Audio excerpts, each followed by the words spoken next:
भगवान जगन्नाथ। मैं वही हूँ जो युगों युगों से पूरी नगरी में रथ पर सवार होकर चलता आ रहा हूँ। पर आज मैं तुम्हें अपने रहस्य का वो सत्य बताने आया हूँ जिसे केवल भाग्यशाली ही जान पाते हैं। लोग मुझे जगन्नाथ कहते हैं, पर क्या तुम जानते हो मैं कौन हूँ? मैं वही हूँ जो द्वारका में श्री कृष्ण था, वही जिसने अर्जुन को गीता सुनाई, वही जिसने राधा के प्रेम को साक्षात ईश्वरत्व में बदल दिया, वही जिसने अधर्म के सामने धर्म को विजयी बनाया।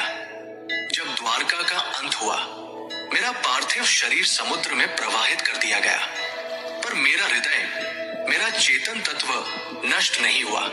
समुद्र में एक दिव्य काष्ठ पवित्र लकड़ी के रूप में प्रकट हुई और बहती हुई पुरी के तट पर आई। उसी समय राजा इंद्रद्युम्न ने मुझे स्वप्न में देखा। हे राजन, ये कोई साधारण लकड़ी नहीं, ये मेरा शरीर है, इससे मेरा विग्रह बनवाओ। राजा ने आदेश दिया। मूर्ति बनाने के लिए एक वृद्ध पुरुष प्रकट हुए। उन्होंने कहा, इन्हें गुप्त रूप से बनाऊंगा, कोई द्वार मत खोलना। वो कोई और नहीं, स्वयं विश्वकर्मा थे। जब मूर्तियां बन रही थी, रानी की चिंता बढ़ी। द्वार खुलवाया गया। मूर्तियां अधूरी थी।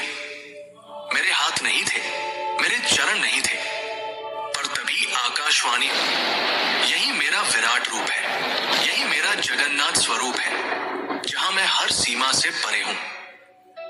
जो मूर्ति नहीं, चेतना है, जो धर्म का रक्षक है।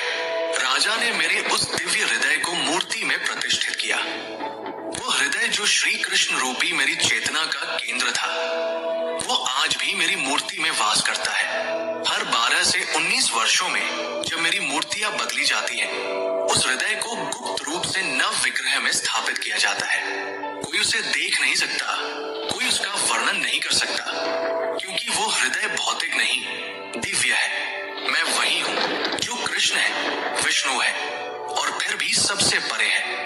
मेरी आंखें गोल हैं, क्योंकि मैं हर दिशा में देखता हूँ। जब मैं अपने भाई बलभद्र और बहन सुभद्रा के साथ रथ पर सवार होता हूँ, तो वो यात्रा कोई उत्सव नहीं, वो क्षण है जब मैं मंदिर से निकलकर भक्तों के हृदय तक पहुंचता हूँ। जब तुम मुझे सच्चे हृदय से पुकारोगे, ओम नमो भगवते जगन्नाथ।